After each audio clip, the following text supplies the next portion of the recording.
భారతదేశం వేసిన ట్రాప్ పాకిస్తాన్ బిత్తరపోయిందని చెప్పాలి. ఎలా ట్రాప్? మన కళ్ళెదురుగుండా జరుగుతుంది. ఇదేదో దాక్కుని జరిగింది కాదు, వేరేగా కాదు. గత కొన్ని రోజుల నుంచి ఏం జరుగుతుంది? సమీక్షల మీద సమీక్షలు జరుగుతున్నాయి.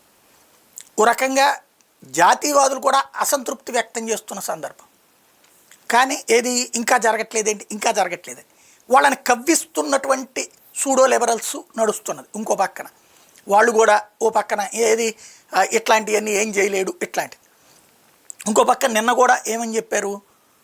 మీటింగులు పెట్టుకున్నారు, ఇంకా డిసైడ్ చేస్తున్నామని చెప్పారు.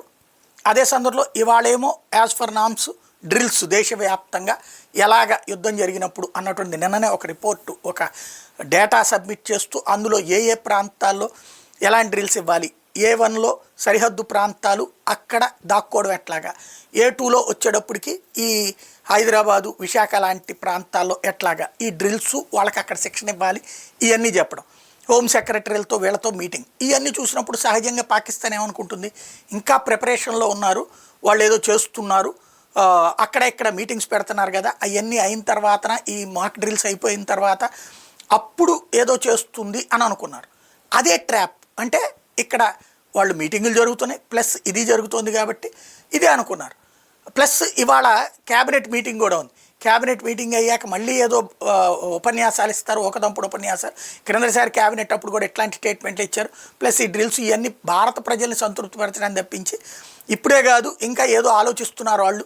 మనం ప్రిపేర్డ్గా ఉన్నాం కాబట్టినే భారతదేశం భయపడుతోంది అని కూడా ఫీల్ అయిపోయి ఉంటారు. కానీ సర్ప్రైజ్ ఎలిమెంట్ అంటారు, అంటే శత్రువు ఊహించని విధంగా దాడి. నిన్న రాత్రి దాడి చేస్తారని ఊహించలేదు కదా. అంటే ఈ ట్రాప్లో ఉన్నారు వాళ్ళు, ఇంకా టైం ఉంది, ఇంకా టైం ఉందని పాకిస్తాన్. అందుకే నిద్రపోతున్నారు. లేకపోతే కనుక వాళ్ళు ఎయిర్ డిఫెన్స్ సిస్టమ్స్ పనిచేయాలా, వాళ్ళ యుద్ధ విమానాలు వెంటనే పరిగెత్తాలా, మన సరిహద్దులు వెంట పరిగెత్తాలా, వెంటనే వాళ్ళు ఎయిర్ స్ట్రైక్స్కి దిగాల.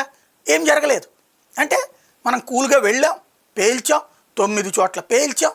అందులో విమానంలో నుంచి వాడేటటువంటి మిస్సైల్స్ వాడాం, ఇతర మిస్సైల్స్ వాడాం, కూల్గా చేసేసి వచ్చేసాం. ఆ తర్వాత కానీ వాళ్ళు అవును అని చెప్పుకోవాల్సిన పరిస్థితి వచ్చింది. ఇది ఇండియా ట్రాప్.